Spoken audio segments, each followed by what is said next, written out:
right?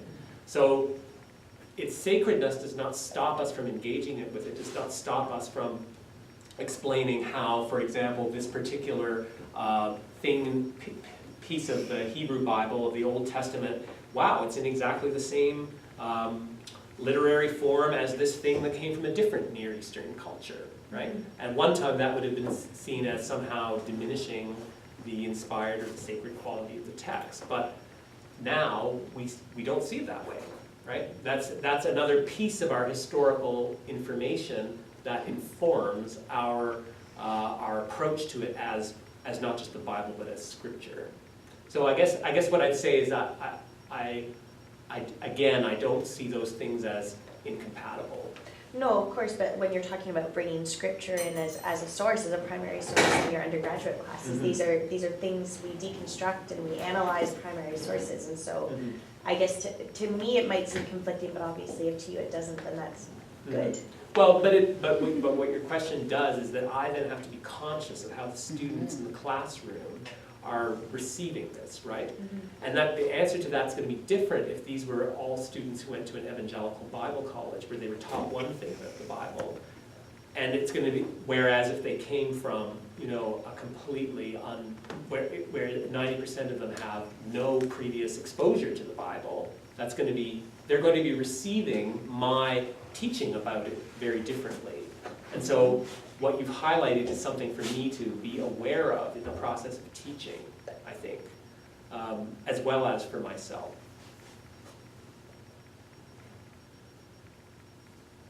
Other comments or questions?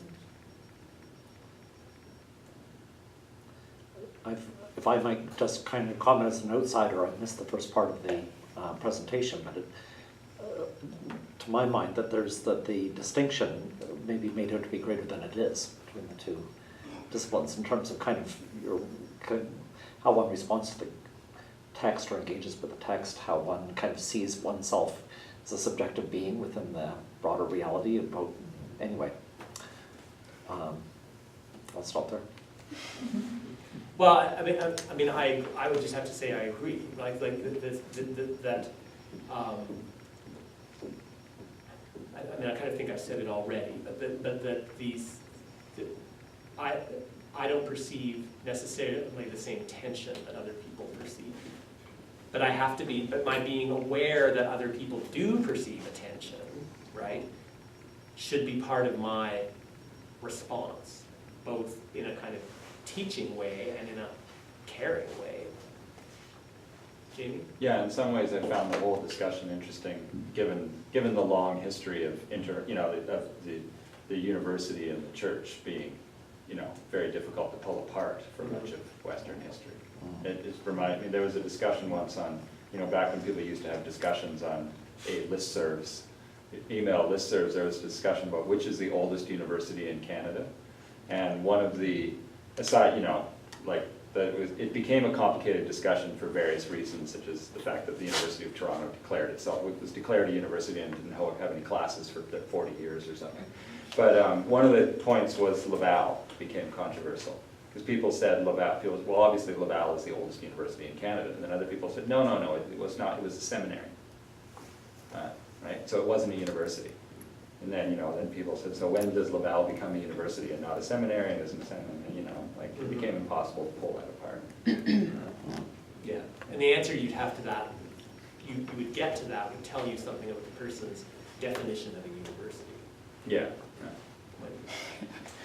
I think this is also making me think of, there's a whole kind of body of literature, this is different than James' point, about the apprehension of our professor bodies in classrooms and the ways in which students take up our physical bodies in the class in relation to the text that we teach, right? So when I teach about anti-racist education versus when a person of color teaches anti-racist education, the literature would suggest that the professor of color is perceived as having more bias than I do, right? So the orientation of our physical bodies in relation to the material is something that's always in play.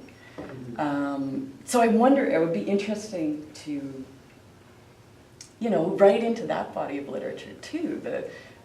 It's like almost like that you've moved from having an unmarked historian body into having a marked reverent body. In a way, like that's a way it's sort of being taught about. Is that Yeah, kind of. And I mean, like yeah. you're like in this? Like I understand that there's the question of faith is a different one in these examples, but I think that would be an interesting thing to read about, right? Like how when you present scripture, it will be taken up differently now. Well, and understandably. Yeah, and that's also inflected by, you know, my age, my you know, the fact that I'm a white guy, at a university that is predominantly white people, all these things, and the apprehension of that body. I mean, as I was sort of saying earlier, is different now than it would have been if I was a sort of silver-haired white guy in a collar in the 60s. Right? So it's who would have been teaching to quite a different student population too. So yeah, I think that's. I mean, we kind of talked about this a little bit simply in terms of, you know, what clericals represent in a secular university environment, but there is something. There's more to it, right? And when you sort of think about it in terms of the presence of a body, yeah. You talked about your seminar or your experience as being what a formation too, right? And that's, I mean, and I think that there's a parallel formation, probably several parallel formations that go on in the university as you discipline yourself as a scholar, right? You become formed in certain ways. But I guess I feel like the discipline of the caller is a formation that is perhaps not at odds, but has some kind of relationship to the formation of the scholar, the discipline of the scholar. I'm sure there are lots of different examples of different ways different scholars and different disciplines are disciplined or formed. But it's that I still have this feeling that there's some tension, there's some that identity. That they're just the fact of submitting yourself to a text in a way that I think, you know, as a religious studies scholar, I don't submit myself to the authority of a text, right? When I read it or teach it or interpret it, right? That those are different ways of being formed. They are. Right. They are. And yet, and I also found that a challenging concept again when I first started to, you know, think about biblical interpretation. And but yet it has its analogs in some of the ways that we think about. I mean, I guess I'm getting a little bit away from formation, but there's a couple of things I could say. I mean, the sort of sense of learning about what pastoral care means will have some effect on the way I approach students in a caring way, right? It doesn't mean that I turn every problem into a theological problem, but it means that I think I'm called.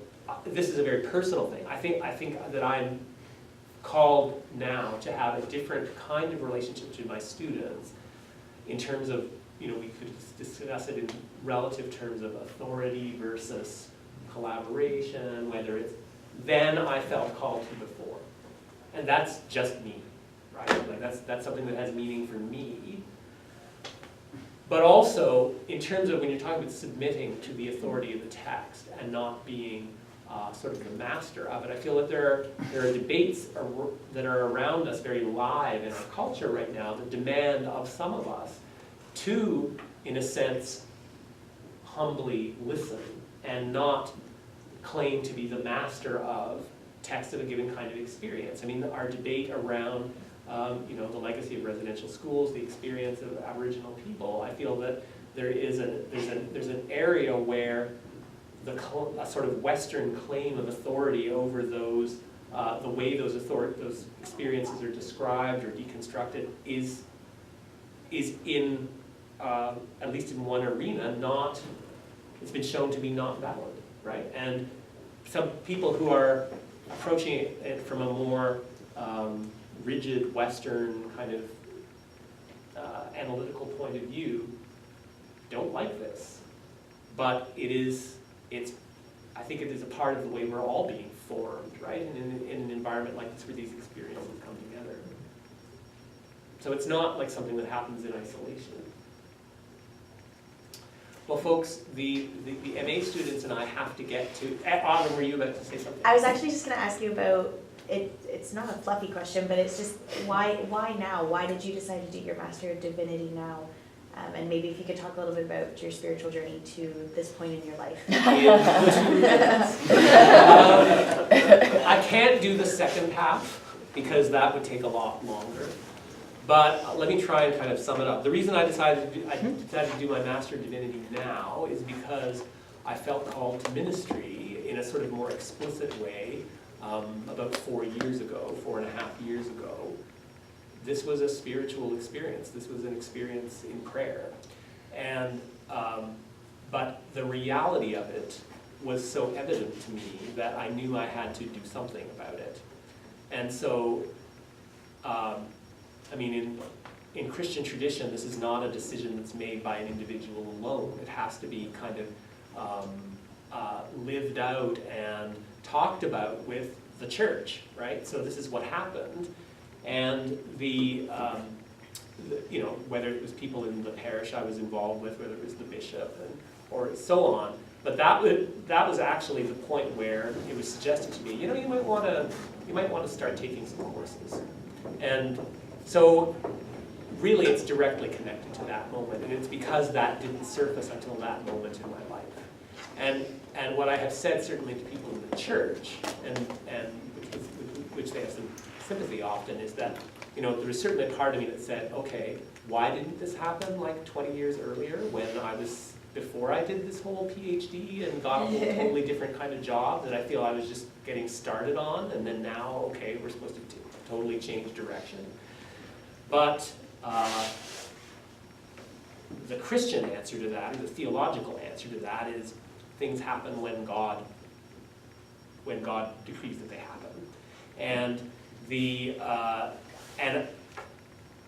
sort of more practical answer to it is that I think if I had gone into ministry when I was 27, I think I would have been terrible at it. When I think of myself when I was like in my late 20s, I would have been, it's a good thing that I wasn't called to ministry until now. I wouldn't have been prepared for it. I think I wouldn't have lasted.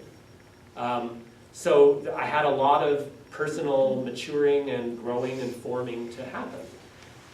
So that's kind of the answer. It happened when it happened. It's not an answer that a historian would be very happy with, but it's the answer that I have.